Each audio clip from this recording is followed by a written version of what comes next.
It's that time once again. MLB The Show 25 is out. I'm excited to start up the new franchise here on the channel. Everybody, welcome back. It's your boy CW Entertainment, man. We're hoping to have an exciting time here with this franchise mode. No, we are not doing the Chicago White Sox. Get them the hell up out of here. We have a winner in the poll, and it is the San Francisco Giants. And thank you, everybody, for voting on that poll. Thank you for watching the video. That actually ended up turning out to be the most views I've received in a 24 to 48 hour span. I've never had gotten to 1,000 views that fast, so I really just want to say thank you all very much for that. I really appreciate it. You know, it's been a long journey here on YouTube so far, and I really appreciate all the love and support you guys have shown here over the years, and it's gonna try and continue to get better and better. Now I know for a lot of people that you guys probably watch, it means absolutely nothing to them. Oh, 1,000 views, they get that literally in the blink of an eye. But for me, it's just another milestone, I can check off. You guys are really showing support throughout these series, especially with the show and franchise mode specifically.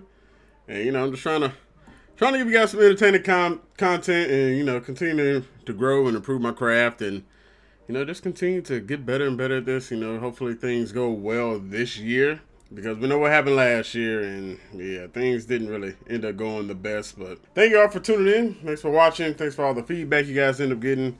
I appreciate every single like you guys give, every subscription, every comment, whether it's good or bad. Look, hey, I can take criticism. It's perfectly fine. There's nothing wrong with that. If you feel free to call me out, call me out. I kind of had one in that last video because I botched something. We'll get to that a little bit here later. Yeah, like I just mentioned though, I'm really hoping San Diego Studios got their act together. And that also ended up being my biggest video for 2024. Not, the regular franchise stuff. Nah, 2024, a corrupted file video. It's pretty bad, San Diego Studios. That's pretty bad. A lot of people dealing with the issues, and that's just not fair to us as a consumer, man. It really isn't. We put a lot of time, money, and effort into playing these games, and in a mode that it's got autosave features and stuff to it, and we had no control over that. Like, I know you can cut autosave and stuff off. You can upload to a cloud, but maybe do backup files. But even then, there were people who had backup files getting corrupted at the same time. So it's just like, where can we get a win at this year? And it didn't really seem like a lot of people could. But like I said, the fact that that was the biggest video that I had last year is saying something. But I hate it for every single one of y'all that did have the issue. I mean, I can't believe it lasted so long. Like, I am still getting comments on that video. I just got one this past week. The game literally just dropped, and it was a video. I had a comment talking about the issue. So, to me, San Diego said got to get together. They also never acknowledged it, and apparently this has been happening for years, but it seemed like last year was kind of like the worst case of it. So, hopefully, we're not running into any more issues with it. But I'm definitely going to take extra precautions. I will have a backup file for this and whatnot. So, yeah. But without further ado, let's not hop on the past too much. Let's move forward. Let's move towards the future. And hope we can strive for great things here moving forward.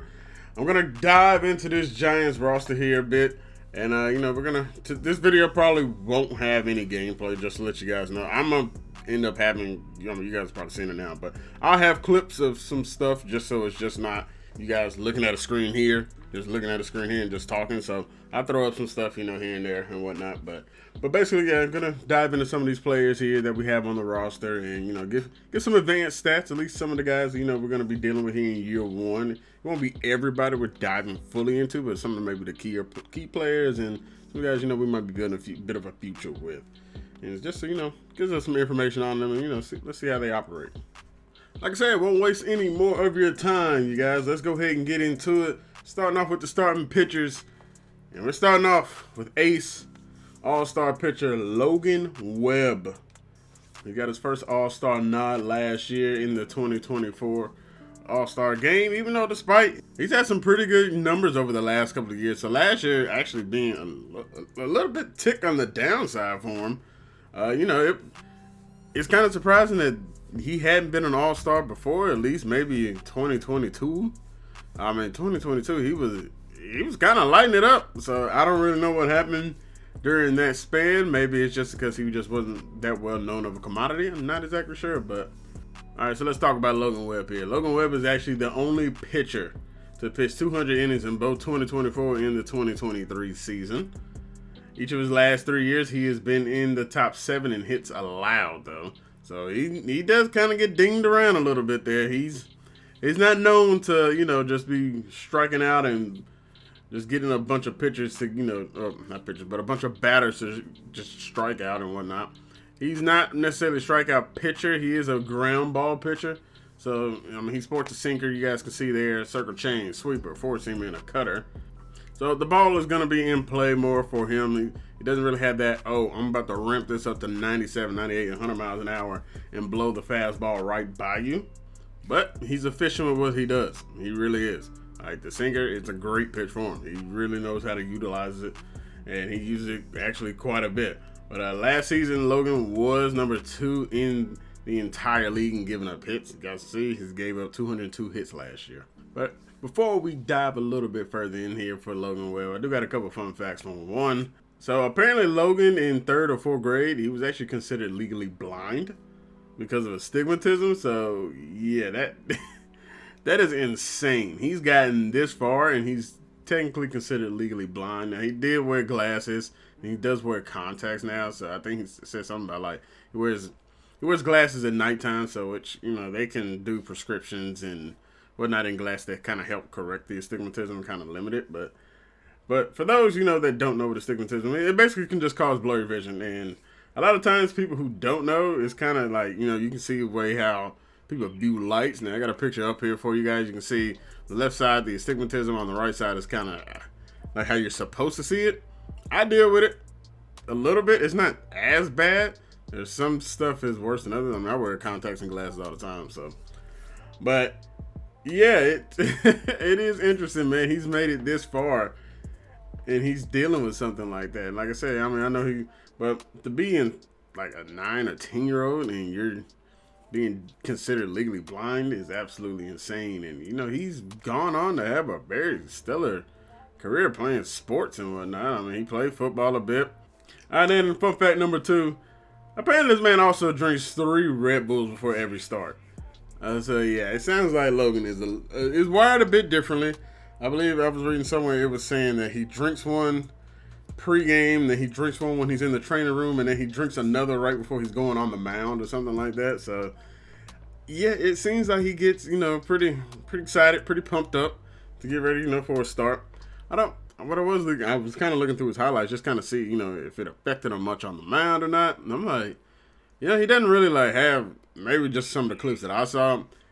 Somebody drinking all that Red Bull, I would thought, maybe he's kind of a little more energetic and kind of maybe more like hyped up. It just didn't really seem like there was a lot of that in the clips that I was seeing. I thought maybe more like a Lance Lynn, where Lance is cussing out every single person, whether it's your team or his own team. Basically, he's just sitting there screaming and yelling and cussing out everybody. But I don't know. He seems pretty calm though when he gets his outs and strikeouts and whatnot. All right, so how about we do our deep dive here in the analytics of Logan Webb. Logan loves to throw his sinker. He does. That's his favorite pitch. He throws it 39.8% of the time. You can just go ahead and round that up to 40%. Yeah, he threw that almost 300 more than he did his changeup, which he did throw about 31% of the time. His sweeper pitch, which is newly added into the game, he threw that one 21% of the time. He followed up with his four-seam. He threw about 5% and his cutter 3%. He really doesn't throw that cutter really ever. Now, when it comes to when he's trying to put a batter away, he tends to look for the changeup or the sinker as his go-to pitches here. So his changeup got 33% of his strikeouts, 30% were his sinker, and then the sweeper was 23% of the time. However, we can dive a little bit more though. We can get deeper in analytics here, man. Baseball. It's got analytics literally for everything. There's no sport I think that uses analytics more than baseball does.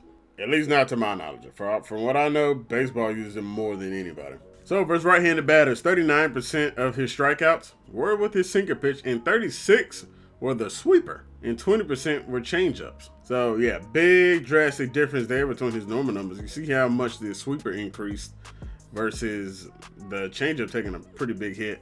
Where it was versus the lefties, where he threw 43% of his strikeouts with changeups. Only 24% with the sinker, 17% were actually four-seam fastball. So there was barely any when it came to the sweeper. And the four-seam, he didn't really throw that one much at all either. And actually, he used his four-seamer so little versus right-handed batters. He only threw it 32 times last year. 32 times is how much he threw a four-seam fastball versus righties. That is insane. He had 174 total four-seamers he threw. But the fact that only 32 of the right-handed batters is crazy. I mean, I don't know if I guess he just got a feel for it, which is kind of interesting because he came into the league throwing his four-seamer.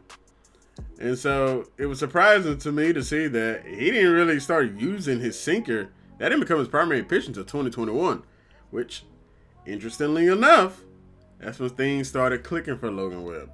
That's when he really started to break out. That was his first full-time starting. You guys can see down here where the first 2 years, a little bit of rough patch. No surprise. You're young, man. Most of these pitchers don't come in like Paul Skeens did and just start lighting things up. 1.9 ERA or whatever that mess was he pulled. Like, a lot of pitchers come in and they struggle early on. They do. But there are a few exceptions. But you're a pitcher, man. You know, you expect to have time. You expect to have growing pains. Like I mentioned, you got to be able to make adjustments to the adjustments that, the other teams are making. Batters are always going to be adjusting, so you got to find a way to adjust to their things. And seeing, scouting reports, like I said, analytics drive baseball a lot lately, and they really have probably the last maybe 10 to 20 years, somewhere around there. Maybe not 20, maybe more like 10 to 15, but still, man, it's heavy. So, like I said, making the adjustments to it, and Logan definitely figured it out because, like I said, 2021, really, it's 2021 on. It's been solid. I mean, like last year was his quote unquote worst year since he really, I guess you could say it's his worst year as a full-time starter, but it's the worst year since like 2020, which COVID year too. So there was a lot of kind of punky things happening there. Maybe not the best time to be like, you're like, oh, this is my second year here as a starter here in the majors and whatnot. So I don't know, those numbers might be a little bit skewed there. Maybe that was technically his first full year starting. I'm not exactly sure. I mean, he pitched 13 games, so let's see what they played. 60. Yeah, that's probably about right. He probably pitched almost a full season there. So, but yeah, that switch definitely changed things for him, and he really started helping him click on the mound. But I mean, since really he's entered the shows in 21, I mean, he's been one of the better pitchers in baseball. All right, but back to that sinker pitch though that he throws. For right-handed batter, he does typically throw the sinker and sweeper. And I mentioned already, he didn't really throw the fastball much versus right-handed batters, but here is this. He's got a cutter. You guys can see that. He threw his cutter 83 total times last year. 0 were thrown to right-handed batters. 0. I don't know how he doesn't throw at least 1, but he threw absolutely 0. That is insane. This is if you guys want to check stat, I'm on Baseball Savant if y'all want to check that stuff out. But that is insane. For left-handed batters, his most used pitch was his changeup at 37%, and then 34% he ended up throwing the sinker. So, I mean, the sinker and changeup splits aren't that bad. They're not drastic. But the sweeper pitch, he really heavily only threw that versus right-handed batters. He didn't throw it a lot versus the lefties. He only threw it like 39% of the time. Four-seamer, the biggest split of any of them. 82% of the time he threw it versus left-handed batter. I mean, he really didn't wanted nothing to do it with the four. Really, I mean, he really didn't want to do a lot with the four-seamer or cutter. But when he did, he only threw those versus lefties. But I don't know, maybe you might want to mix it up a little bit more. I don't know. I mean, you're gonna get more of his 5-pitch mix than a right-handed batter is. I don't know if it's just he doesn't have confidence in it.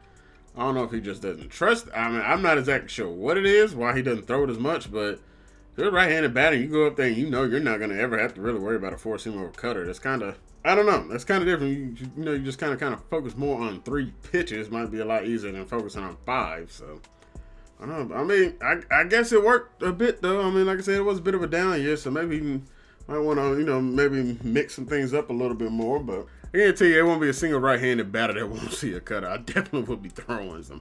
I might not throw them often, but they would definitely be seeing at least one. All right, so just get a little bit more further here in the Logan. I know we're talking about him quite a bit, but he's the ace of this team, so we kind of have to. You kind of gotta talk about not only the best pitcher but the best player on the whole team as well. But the changeup. It was also his most hit pitch last year for home runs. It was actually, he surrendered a total of 11 last year, which down from the year before, so he did a good job there. It's back to his 2022 home run numbers. Unfortunately, though, 9 of those pitches were changeups that got sent over the park, so they sent out the park. So yeah, we got to be mindful about our location with changeups. Seems like maybe batters are able to kind of tee that one up a little bit more. At least that's the one that they were able to find more success with. But he only gave up 11 home runs. He did a very good job. It's not like 11 is this god awful number. He's a ground ball pitcher, so most of the stuff aren't supposed to really be leaving the yard. He's supposed to have lower home run numbers. Now, I could keep diving in more and more, but I think we're gonna just go ahead and leave it off here. Like I said, baseball is probably the most analytic-driven sport. So there are stats for everything. If you guys want, we can do more deep dives on stuff. I got a couple more players we're going to dive in a little bit further in here, but just know there's a lot to get into there. There's a lot of stuff in here that I don't even know. I'm not this baseball knowledgeable person like that. Anyway, I'm doing research. I'm trying to figure out more and more information. I learn more and more stuff every single year I keep doing this. So, it's fun though. It's fun. I love being able to just find out all this information, man. The numbers speak for themselves. It's crazy. It's nice to see them, man. It really is dope. It really is. But hopefully, we can keep Logan on the right track though, and hopefully, keep allowing him to hopefully become, better and better pitcher. Hopefully, he ends up able to shoot into that 90 overall range up there. And yeah, man, that is Logan Webb, everybody, our ace pitcher, and low key, our only kind of pitcher that we could probably trust on this staff. Now, we're going to go ahead and hop into pitcher number 2. Right now, he is sitting as our second pitcher, and it's just right now because of what the overall is, and that is Jordan Hicks. Question is, where to start with Jordan Hicks? Well, he's a bit of a mixed bag, man. He really is, and he has kind of been throughout his career. He's had some good moments in St. Louis, and then he's had some really bad moments in St. Louis. It's just, he's not really a starting pitcher, at least he wasn't throughout most of his career. Until last year, where the Giants decided to make him, a full rotational piece. So, yeah, I really don't know what the end game is for Jordan Hicks for us specifically. He signed in 2024 to be a part of the Giants rotation, but I don't know. I don't know if he's gonna end up staying here. Right now, we kind of really don't have a choice because our pitching system isn't the best up for even with the farm system, it's pretty limited here. So, but things started well last year for Jordan Hicks. He had an ERA of 2.33 in his first 11 starts, but then it all went downhill. It did. It ended up ballooning to a 6.10 ERA over his next 18 appearances, and it ended up with a season total of 4.10, which not the worst ERA. Of course, you want that below 4. You want around the 3s, and of course, you want around the 2s if possible. The lower the better, of course. But notice I said appearances. Yeah, Jordan was eventually moved to the bullpen due to the struggles as a starter. So he was then eventually later shut down. He was dealing with right shoulder inflammation. So I don't know, maybe that played a bit of a part in the issues he was dealing with. But I don't know, man. It's like I said, I just don't know about this guy, man. It's kind of hard to say. Is he supposed to be in the rotation? Is he just supposed to be a decent bullpen arm? It's tough. It really is. We'll see. We'll manage it. We'll have to see how everything goes with him. But, yeah, we're going to – I don't know, man. This is a tough call to figure out. Maybe he's a potential trade candidate down the line. I don't know exactly yet. But, this is the first year, so we'll see how everything ends up working out. But we'll dive into a little bit of some of his deeper statistics here as well. Now, I know I said Logan loved to throw his sinker. Jordan is in love with throwing his sinker. This dude, that's pretty much all he threw last year. He threw it 52% of the time. His sweeper was his next highest at 24%. His splitter was 19%, and then he threw his four-seamer 5% of the time. Now, when it comes to his lefties versus righty splits, righty saw way more sweepers and sinkers than any other thing. He threw it 64% of the time and 58% of the time compared to lefties. So, yeah, pretty big statistical change there, which... there's some pitchers they just prefer to throw. Some pitchers are just better versus a specific handedness and whatnot. But lefties did see way more four-seamers and splitters. 79% of his fastballs were thrown to left-handed batters, and 62% of his splitters were to lefties as well. So, yeah, it's a pretty heavy lean when he faces righties or lefties. Righties, you're gonna see mainly sweepers and sinkers. Lefties, you're going to see pretty much four seamers and splitters the whole time. So, wasn't a lot of strikeouts for Jordan Hicks. Kind of like Webb, he's more of a ground ball pitcher, but unlike Webb, he really lacks like a good put away pitch. I mean, Webb is almost around like 200 strikeouts. Like, he was around 170. I think he's had some almost 200 strikeout years. But yeah, Jordan only struck out 96 batters last year.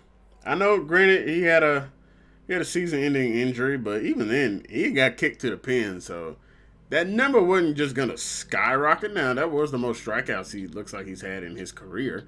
But it helps, when you start, you're going to have more innings pitched than, pitching 1 or 2 innings here. If I guess you do say he has a go-to pitch for his strikeouts, it would be the splitter. That was responsible for pretty much 40% of his strikeouts last year. And it was a pretty good pitch for right-handers and lefties for striking out guys. It was a dead-on 50-50 split. 38, he had a total of 38 of them. He had 19 each on lefties and righties. So that was, I guess you could say, his go-to pitch for putting away batters. For righties, he did have a 20 with the sinker, but he only had 3 total versus left-handed batters. So yeah, the sinker wasn't like something he really used to put away lefties at all.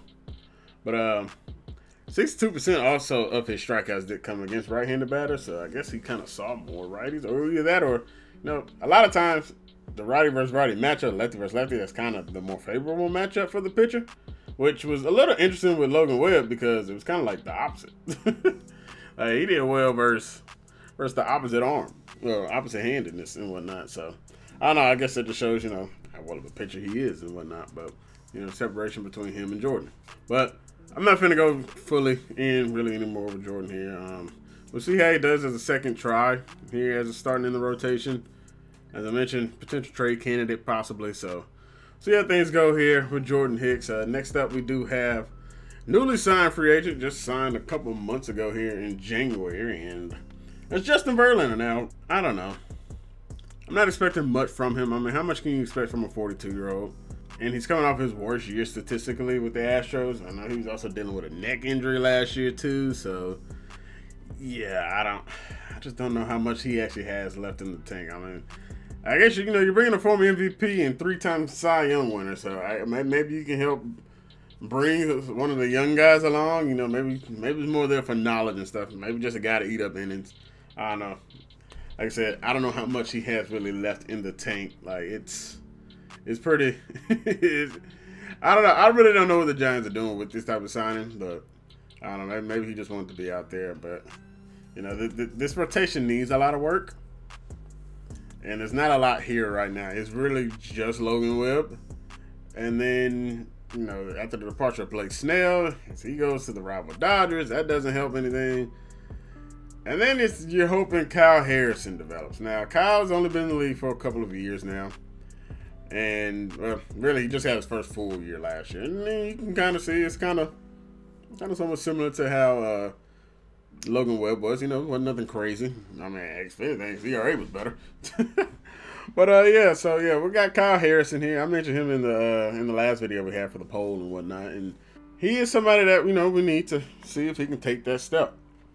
I need Kyle to kind of be a contributor, at least hopefully become that number 2 or 3 pitcher here in this rotation. It's a bit of a struggle, y'all. There's not much here in this farm system in general, and there's not much here at the pitching position. It really isn't much here at the pitching position. But he did have his first full year last year in 2024. Like I said, most young pitchers, they do struggle when they come to the show. It's no surprise. So he's just looking to find his way. Eventually, hopefully he makes some adjustments, starts getting things on track. He's a former 3rd-round pick, so he's got a little bit of he does have some expectations to be somewhat decent. He's their former number 1 prospect in the organization as well, so the expectations are for him to be a contributor of this team. He is their only left-handed pitching prospect that's in the show or close to coming up. There's not much here. Now we can see he's got a 5-pitch repertoire, the 4-seamer, slur, circle change, slider, and a curveball. He actually threw 6 total different pitches last year. However, and that one is actually that 6th pitcher was a sinker. But however, he only threw the curveball and sinker 1 time each. So honestly, you can really kind of get rid of the curveball on here. And really, he's kind of only like a 3-pitch mix pitcher because the slider he only threw 6 times. So There's a combination of 3 different pitches that he only threw a total of 8 times, with the slider being 75% of it. So, yeah, that I guess that tells you a lot there. But Kyle, he threw his four-seamer a lot, which no surprise, four-seamer. I mean, it's not like a blazing four-seamer, so it's just he's more kind of known for the movement and whatnot. But yeah, like I said, it's not a blazing. It caps out probably around like on average it's around 92. It probably caps out around like 93, 94. Maybe he can get a little bit more back and pop around 95. I guess we'll have to see, how high he can actually get it. But yeah, he threw that 58% of the time when he was on the mound, and a lot of young struggling pitchers, you're trying to just get the ball over to the plate, and the easiest way to do that is throwing the fastball, because fastballs really don't move as much. They're not dancing, they're not sliding across, they're not breaking hard and whatnot. So it's just something he's gonna have to try to incorporate his other pitches more, and just try and be a little bit better at it. But we got some right-handed versus left-handed batter splits here. 81% of his fastballs were thrown to righties. So, yeah, he leaned heavily on that when it came to right-handed pitchers. Left-handers saw a little bit of a different mix. So, when throwing versus right-handed batters, the four-seamer was used 57% of the time, the changeup 23%, and the slurve 20%. Versus lefties, the four-seamer was used 60% of the time, while the slurve was 33% of the time, and 7% was changeup. So, like I said, he does use the four-seamer a lot. I know these numbers probably getting a little bit kind of confusing, because I said 81% of four-seamers were thrown versus righties. That's just of how many of the four-seamers he threw in total. So, if you combine the both, that's just kind of the differential split. He did throw 81% fastballs. He threw 966 of his fastballs versus right-handed batters, where only 231 of them were thrown versus lefties. It's just, the way his total. I mean, he threw like 1,700 pitches versus lefties. He threw 1,700 pitches versus righties. He threw about 400 pitches versus lefties. So it's just, he didn't see a lot of left-handed batters, so the numbers just kind of feel a little skewed. It's like, huh? What? You might be kind of confused by it. Just stick with me. Just stick with me on that. I'll let you guys know. If you got any questions, just, you can ask them in the comment section and whatnot. But, yeah, so we get a little bit further more in here. So, he had 118 strikeouts last year. Not bad, definitely could have been a lot worse. He was still able to put away some people. And he had 124 innings pitched. So, it wasn't terrible. 24 starts and whatnot, 118, for his first year. It's not, like I said, he's not like bad or anything. He just, he just kind of struggled getting outs, and he struggled giving up runs, because he ended up giving up 18 home runs. But yeah, so 118 strikeouts on the year. 79 of them were because of the four-seamer, so that was his kind of go-to pitch. And 75% of the strikeouts were versus right-handed batters, which we just kind of went over. He saw way more batters, right-handed batters, than he did lefties. I mean, he threw, like I said, 1,700 pitches to 400. I mean, that's over 4 times the amount. So he clearly, when he had to go out there, he clearly really only saw right-handed batters. Now, like I said, he's not a power pitcher or anything. I mean, he only averages 92 miles per hour on his four-seamer. So he does have to be smart with his placement. So it is kind of impressive that, not a real crazy blow-by-you pitch, that he did get a lot of strikeouts with it. But, he just needs to continue to develop on this game and keep working the secondary pitches, and hopefully things kind of start coming together for him. But we got some expectations from Kyle Harrison here, so hopefully we can see some pretty good growth here in this first year. And yeah, that is where we're gonna go ahead and end it with starting pitchers. Now we do got a couple prospects here. One of them is actually, they got listed for whatever reason as I'm about to say, dang, he's not even here, but yeah, Carson Wisenhutton, he's one of their top prospects. I believe he's number 2 the farm systems, former second rounder. We'll get into the top prospects a little bit later, but yeah, he's like, I don't know why he's in the relief pitcher. He's, I guess, supposed to be a starter. I don't know, but I guess we'll end up seeing how that ends up being. But yeah, like I said, it's not much there when it comes to the farm system and that pitching. It's just not much there for the farm system in general. Like I said, we'll get to a little bit of more of that stuff later. The bullpen for the Giants, pretty much below average last year. They weren't bad in ERA. I mean, they were average, 3.96. That was 17th in the league. They were in the bottom 10 for saves. They only had 36. They were tied for third for the most allowed hits, 8th most earned runs. They were bottom 10 in WHIP, 13th the most home runs. They were top 10 in walks, but they did one thing really well. They had the most strikeouts of any bullpen. Now, that could also be the case because maybe their bullpen was just used a lot, too. So, that could also factor into some of the issues that they had. They just had to be out there a lot. But, yeah, this bullpen could use a little bit of a revamp. We do have Camilo Doval, though. He's kind of probably working more as our setup guy. He was their closer last year, and he's somebody we have to keep an eye on because he was an all-star in 2023. Problem is, last year, things didn't really go too well for him. He kind of got smacked around a bit, and yeah, had a 4.88 ERA, which is not good at all for somebody that's supposed to be a closer. He did end up losing his closer role last year, and they ended up bringing in, who was that? Not bringing him, but letting Ryan Walker take over, so Ryan, we are going to allow him to hold the closer position. Come on, I mean, he had a very good year, 1.91 ERA, so we'll take that. We get it. We need to maybe limit the blown save opportunities, but not too bad. It only ended up with 10 on the year, but hey, we'll have to see. What Ryan is dealing with here and whatnot. But him and Camilo, they seem to be pretty solid on the back end of things. It's just how's everything else going to go. That's kind of the middle relievers and starting pitchers. We have to see how the rest of that stuff is going to end up going. But it sounds like either one possibly will be just fine for us. It does sound like Camilo is doing a bit better in spring training now. He seems to be limiting his walk. He's starting to strike out batters again, so maybe he was able to correct some things over the winter break. And it sounds like maybe he's getting a little bit back to form here. But all right, how about we focus our shift to the batters? Let's go in here to the infield. There are quite a bit of batters actually on this team to keep an eye on with this roster. Some of them aren't really household names, but proper development, they might be able to turn it up a little bit here. But we'll start here with catcher Patrick Bailey, and he's actually a switch hitting defensive prowess catcher. He's only 25 years old, and the Giants are kind of hoping they can find maybe the next Buster Posey. I know I'm not saying he's not. I'm not comparing the two at all. Patrick clearly is not the same bat as Buster Posey was when he came into the league. Buster Posey was one of the best hitters in all of baseball, but I'm just kind of meaning, they're just looking for their next great catcher, and Buster Posey was their last really, really, really good one. Patrick Bailey did end up winning the Gold Glove last year as well. He's one of the 2 players on this team that did win a Gold Glove, and it was largely due to the fact that, defensive runs saved. He had a total of 20 of them, so not bad there.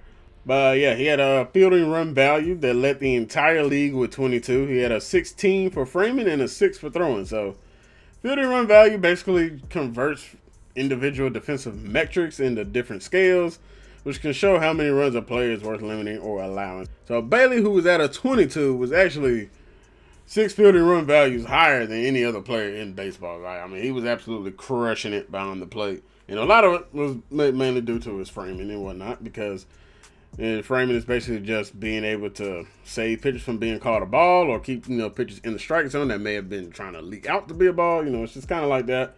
Then throwing is preventing stolen bases, and it might sound low, but Bailey did throw out 37% of the runners this past year, which is good. I mean, I think like they said, the golden rule is like 33% or something like that for catchers to throw out stolen base guys. So he was good. Was it elite? No, but it was still pretty solid. He only ran on 70 times. Now that part I don't know if it's high or not. From what I saw, that wasn't like the highest anything. It was kind of like in the middle. But he also did tie the fastest average pop time in the league, which is at 1.85 seconds. So his ability to catch the pitch, get up, and fire it off the second or third base. I don't know. Do they count it for third base too? I don't know. Somebody had to let me know. But yeah, those with more baseball knowledge than me, feel free to correct any mistakes that I got going on here. I know I probably have made a few, but yeah, this is the best way I could get descriptions for them for what I was reading on. But if you got more info on the fielding run value, please let me know, because that one I kind of was just looking at. I was like, yeah, I don't really know fully what this is. I kind of understand it a bit, but I don't know how to maybe the best way to maybe dumb it down into layman's terms, just to be able to, okay, yeah, this is ABC. But yeah, that was the best way I could kind of do it. I tried a little bit. I may have botched it a bit. Some of you guys might be able to give a little bit of better information on that than I was able to.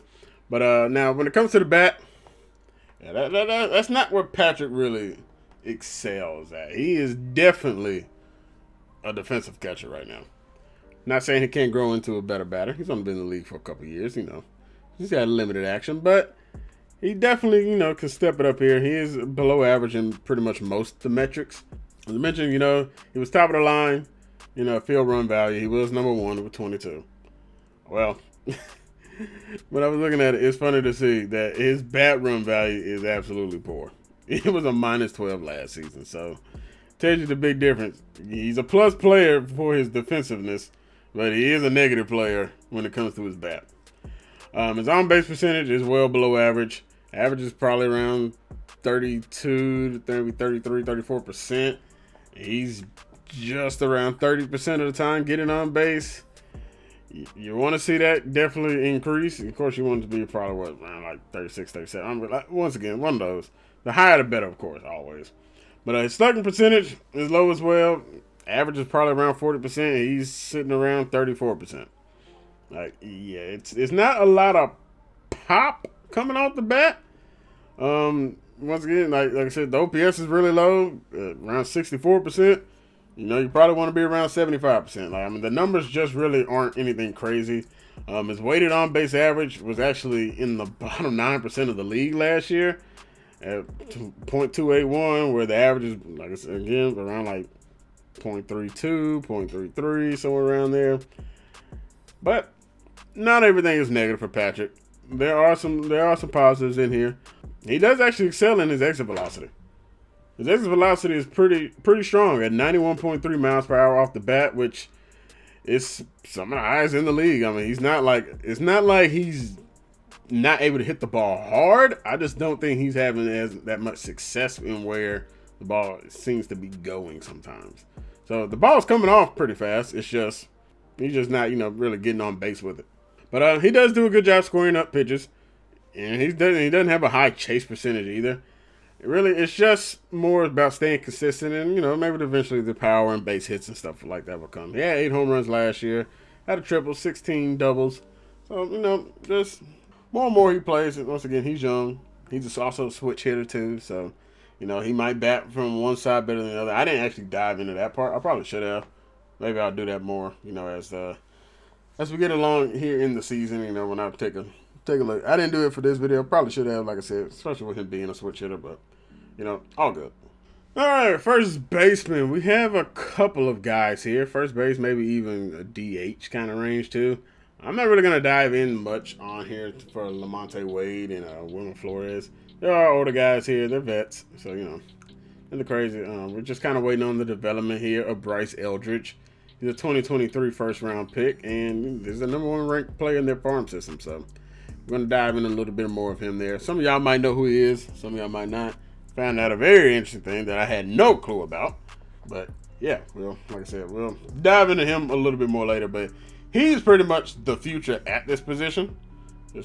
So we'll see. Hopefully, things work out well. He's only 20. He's a 6'2 overall. He's got time. I'm not going to be sitting here, we immediately got to get Bryce Eldridge up here to the major. Now, if he's just absolutely raking in AAA, then, yeah, maybe we will. But we'll see. Second base, we're going to go to Tyler Fitzgerald here. Now, Tyler actually did spend the majority of his time last year playing shortstop. He won't be doing that here. We got somebody else at shortstop. Some of y'all might already know who he is, but yeah, there's already somebody else that's taking over. So, but also, part of the reason, he don't need to be a shortstop anyway.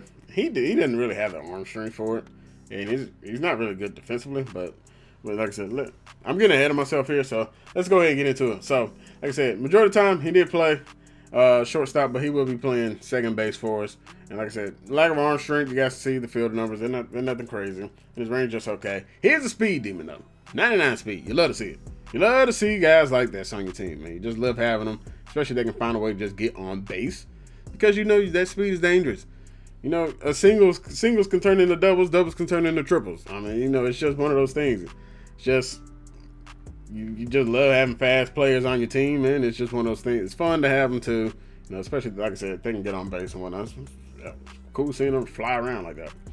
Now, Like I said, he's also a utility play. He can pretty much play anywhere in the infield. And he can also play a little bit of center field as well. They did use him out there a bit. The thing about him, though, you guys see he's got good contact and power numbers. His ass needs to learn how to get his plate vision up. He's pretty bad with the plate vision, man. Hopefully he can find a way to shore that one up.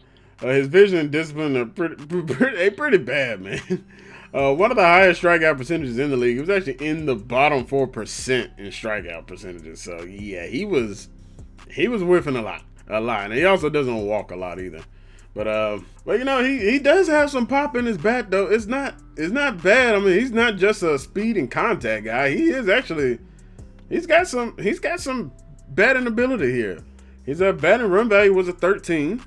He's above average when it comes to getting on base, and his slugging percentage, his OPS was very good. He had an ISO above a 2. I mean, the pilot can play. He's 27, but the kid can play. He's got a C potential. Honestly, I feel like the game kind of might need to start doing something different with potential. It's been the same thing since they've had this game. It's just always A, B. I feel like I need to see C+, B-, B+. I feel like they could do a little bit more with that. Because the potential thing, I don't know, it's not maybe fully accurate on some of these guys, but I don't know. It is what it is. But yeah, like I was saying, but yeah, vision, discipline. If Tyler can work on increasing that'll be what my focus is for him. I mean, he's got good contact. His power is enough to get the ball over the wall. So just get those two, and get the vision, discipline up, and man, the clutchness. We can have a dangerous little ball player here on the hand. But he also does need to work on the glove. He's not really good defensively either. He had 14 errors last year. But he does seem like, he could be a potential building block for the team. It is possible. But, he just really has to work on the vision and discipline. And hopefully, we'll see him potentially. He might right now early on here start as, maybe bottom of the rotation. They're definitely our starter, eventually. If he doesn't really develop much, maybe just a rotational piece. Like I said, the speed, man. The speed is what's intriguing. That is very intriguing. So, hopefully, we can turn him into something. All right, y'all can let me have it here on this one. I don't know if you got to the point in the last video with Matt Chapman. I was kind of going over him, talking about how he struggled defensively. And mainly because all I did was kind of looked at his errors. Well, I guess errors be damned, because it really didn't fucking matter at all. This man got a gold glove last year. I mean, my goodness, man. I mean, his back-to-back years has ended up being his 5th gold glove. Matt Chapman was still dominating there at that hot corner, man. He was being a problem. I guess I should have did better research on that one. That one's on me. I kind of quickly went through it and just kind of like, I was just kind of looking at some stuff, but let's see what happened with Matt Chapman. Because I looked at his bat, I was like, nah, his bat numbers are, average, for him. Like, this is another routine year for him. Wasn't nothing crazy. And then I'm looking down outside the areas. I was like, okay, yeah, well, maybe didn't. Honestly, I didn't think about looking at like awards and stuff like that. That didn't even cross my mind. But yeah, Matt Chapman was still a problem there at third base. So yeah, that was on me. But there's not a lot to mention here for Matt Chapman. I mean, he's one of the best batters on the team. Like I said, defensive prowess. He's a veteran leader. He'll man the hot corner for us, and like for the foreseeable future, I think signed a 6-year contract with them, and I think he's got like player options or something. Oh, we got contract right there. That's fair. Yeah, I think he's got like some options or something in here. I don't know if this game has that in here, but I think he's got a player option or something like that in here, where it's I think he can kind of bounce in and out, up to him. So I guess we're set to see how that is. But he is closing in on the 200 home run club. He's only 18 away. So hopefully, if he's having his normal year, which he's hit 27 home runs a few times, he should be able to get there. So hopefully we see him into that 200 home run club. But yeah, Chapman, the man's just a baller. He's a stud everywhere on the field. He had a 21 batting run value. He was 3 for base running. He had a 8 for fielding. Like, I mean, man, the man cold. But the 8 for fielding won him a gold glove. That just shows you how great Patrick Bailey was as a catcher, that he had a 22 and won the gold glove for the catcher. Won an 8 got it for third base in the National League. That's still insane. I don't want to go back to, back talking about Patrick Bailey. I'm just saying, like, that's incredible. All right, and our final guy here in the infield who is playing shortstop, newly signed man, Willie Adames. He's a new man here at shortstop. He comes from being the past 4 years with the Milwaukee Brewers, one of their power hitters. But he signed a 7-year, $182 million contract in the winter, so we got him for the foreseeable future. Hopefully this doesn't end up screwing us over, but I guess we'll have to wait and see. But that's basically another professional hitter here. He'll provide some pop for the team. He's 20, 30 home run type of hitter. So we're hoping we're getting something pretty solid out of Willie. Hopefully, the good things can continue to happen for him. The side fielder, he's not a gold glove winner or anything, but, he'll be good enough for us. What we got at shortstop. He's got a strong arm, decent range and whatnot too. So hopefully things end up working out here. Like I said, everybody, we're not going a full deep dive in. Honestly, I don't want that video to be that long. If we did that, we'd be here for 2-3 hours. But yeah, like I said, another solid option here at shortstop in Willie Adames. And let's get to our next big name, and that is Elliot Ramos. He was an all-star last year in 2024. He was drafted in 2017 as an 18-year-old out of Puerto Rico. Yeah, like I said, another one, undrafted. He was drafted. He's actually, I believe, if I'm not mistaken, I think he was a first rounder or something. He was like the highest drafted guy since I think Carlos Correa out of Puerto Rico or something like that. So yeah, I don't know, man. Get your stuff right. I don't know. I don't know if they had like a separate international draft or anything like that. Maybe that's why. I'm not exactly sure on that. I have to go take a look at that. If somebody wants to let me know, y'all let me know in the comment section. But yeah, he finally broke out with the Giants though, having a full season. He's kind of been up and down in the farm system. I mean, like I said, they got him when he was 18. 18-year-olds, a lot of times, they're not going to see the show at 19, 20. I mean, most of these guys aren't. But yeah, like I said, finally broke out. He had a batting run value of a 7, which is just slightly above average. Not bad at all. But man, just looking at the numbers, y'all, he crushed lefties. I mean, oh my gosh, did he crush them. Especially if they threw a fastball. If they threw a fastball versus him, he batted .431 versus those pitches. And it led to 5 home runs. Now, he only had 22 home runs on there. The full power is not all the way there, but, we'll see, give him some time to develop. But, yeah, had 5 home runs on that. He got on base at 56% of the time. He was feasting on lefties in their fastballs. Like, he was absolutely just going insane. Nuclear on him. His expected slugging percentage was top 10% in the league. Like I said, no crazy home run numbers, but if this is the floor for him, he definitely has a chance to become a star in this league. He got his first All-Star bid last year, so I mean, he's clearly already starting to put the league on notice. You guys can see the attributes. Look what he is versus lefties. I told you, he crushed them. He was popping off versus lefties.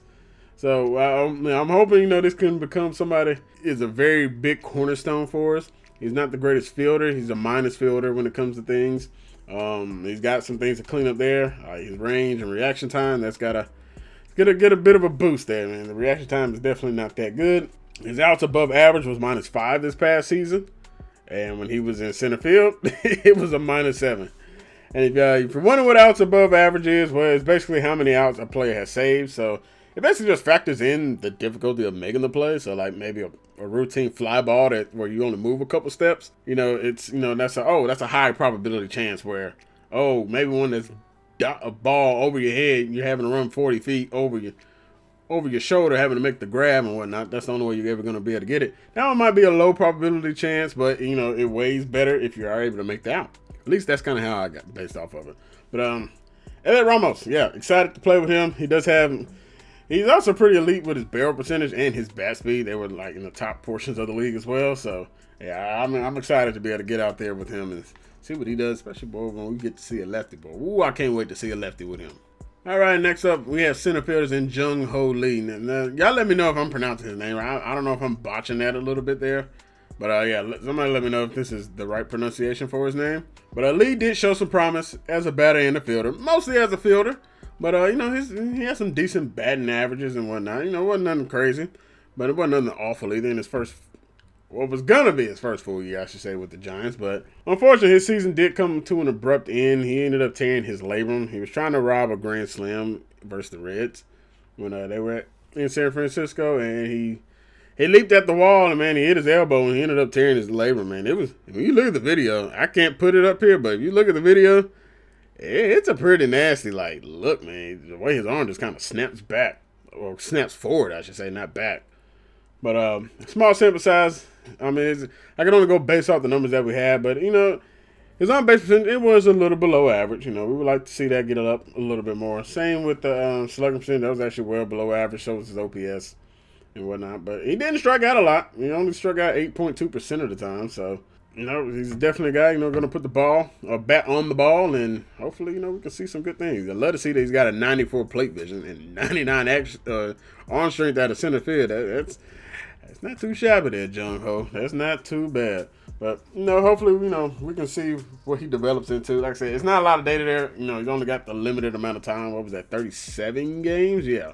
Only 145 plate appearances. So, we'll see. Excited to see how this is going to end up being for him. Like I said, there's some interesting pieces here. There's some interesting guys that aren't too old, low to mid-20s, over age-wise and whatnot. So, we'll have to see kind of how these first couple of years go with the Giants. Now we got Mike Yastrzemski. I'm not exactly sure. I know I'm botching the heck out of his name. I apologize, y'all. I literally have no clue how to pronounce. I've seen that name for years now, and I have never once knew how to pronounce that thing. But he is I got written down long time Giant. I mean, maybe not long time might not be the right word. I mean, he's been there for what it looks like 6 years. This is seventh, eighth year here. So, I mean, that's quite a bit of a long time, if you ask me, for one organization and whatnot, especially the way baseball players bounce around. But here's another vet in his mid-30s.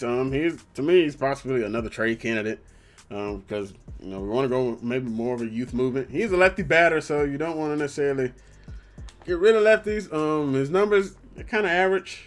Last year was a bit below his average and stuff, but, it's nothing bad, nothing crazy. I mean, he's a hitter. He's decent, not like I said, nothing crazy. He kind of is what he is. Like I said, we got some improvement we need to do around this team. So, and that's definitely an upgrade we can definitely make. Here soon. What is his contract? Yeah, this is the final year of his deal too. So yeah, there's a good chance. The season's not going well. He's probably going to end up getting dealt off. All right, well, everybody, that does it for the roster breakdown. Now, I am going to talk here quickly about some of the prospects they have on this team. As I mentioned, the farm system, it's not deep. The farm system actually kind of sucks. According to MLB.com, they are actually ranked 28th. And this just came out a few days ago, this new ranking or whatever. But they are just ahead of the Angels and the Astros when it comes to that. Their best prospect, I said I was going to mention it, come back around to him. It is Bryce Eldridge, the first baseman who's ranked 24th overall. He is currently their only prospect that is in the top 100. But he is a mountain of a man. He is 6'7", 200 pounds. I'm not 200 pounds, 223 pounds. And yeah, he's a tall guy, tall individual. But he's a power lefty hitter, so hopefully these power numbers can start coming up a little bit here, so we see exactly what he can do. And he won the USA Baseball Dick Case Award as his top hitter in 2022. Now, that's just a little fun fact. This is the real thing I want to talk about. We're going to hit square. He's also a two-way player. Did not know that at all. I shouldn't have known that. Honestly, I don't keep up with baseball prospects like that. So, yeah, he's a two-way player. So, we're going to have to see about managing that. I don't know how that's going to work down in AAA. I'm definitely going to have to keep it. I don't know if we can just going to be able to insert because for how it works with Shohei in the majors, pretty easy. He pitches, he bats, in the rotation and whatnot. So, we'll have to keep an eye on things here. I like it and I also don't like it because it means his training has to be kind of centered around one or the other. It can't just be training on both. At least if the game is still operating like how it used to in the past. But yeah, he is the top prospect in the organization, 24th overall, the only one in the top 100, and he's a two-way player. Insane. He's only 20, so he's got time. We're not going to rush things. We're going to take things slow. Next up, we kind of briefly talked about him, and that is Carson Wisenhut. From what I know, no relation to Ken Wisenhut, the former NFL head coach. But he is second ranked in the system, and I found something crazy. So in 2022, his junior year in college, he was suspended for PEDs. So I was like, oh my gosh. So yeah, he's a 58 overall. He is a lefty. His former second round pick, potential of a C. Like I said, he's only projected to be a mid-level starter, so it's not a lot to be excited about here. I guess we'll see. Honestly, when we do the minor league look-ins, It quite literally might only be centered around Bryce Eldridge. Now they also have a new catcher that they just outfitter that they just drafted. James Tips III. Right now he's in Class A ball. He'll probably be in for us in AA, so he'll probably be another guy we take a look at. He's their first round pick from last year. This draft, the 2024 draft. He's ranked 4th on the team. He did actually do pretty well in A ball, but when he got an A+ ball, oh, did he struggle? He went from batting .415 in A ball to batting .134 in A+ ball. So yeah, and he had OPS in A ball of a 941, and then things just went downhill. Apparently, he's kind of started expanding his zone a bit, which is uncharacteristic, and that kind of got him into some trouble there. I guess he started striking out a little bit more than what I guess people are used to seeing out of James. So we got a couple guys here that we're interested in. It honestly, like I said, it's not really anything crazy when it comes to the pitching prospects, but you're ranked 28th overall wise. It's kind of like in the farm system. It's kind of like, oh boy, yeah, we got a lot of work to do. We got to be good in the draft. Got to make sure things are well. I don't know if they changed up anything with the scouting in the draft, so we'll have to keep an eye on things as we get into this. But yeah, the San Francisco Giants, basically for us to just say that is who we are using. I know we kind of went through a bunch of stuff here and whatnot, but all right. So we do have a custom game entry now. For y'all that don't know, yeah, we're gonna be doing this a lot. All right, it'll be a lot of sims. It'll be a lot of stuff. We'll probably do high moment. Earliest probably 7th. We'll do key moments. Yeah. I don't know, man. Everyone that pops up, we're not going to do every single one. I don't do spring training. I can sim it, but I don't know if I'm going to necessarily go through and deep dive on stats. So we're just going to kind of hop into where we want to be at, where we'll be taking on the Cincinnati Reds, and we'll see Logan Webb versus Hunter Green to start off the season. So that will actually be next video, you guys. So we will play the full game of opening day. It's opening day. For the most part, I try and play opening day to the fullest. And yeah, we'll try and get through the first full month next time out.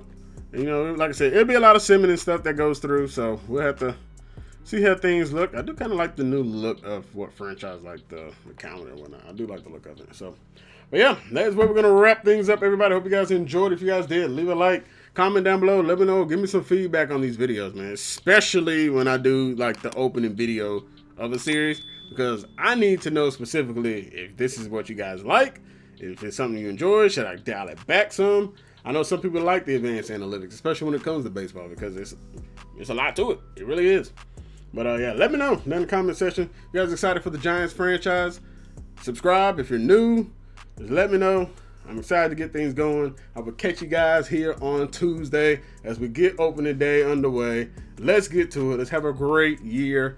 Thank you all for watching. I can't wait for more. Catch you guys in the next one. As always, God bless and peace. Close it out, Future. And it's the love from my fans got me still here.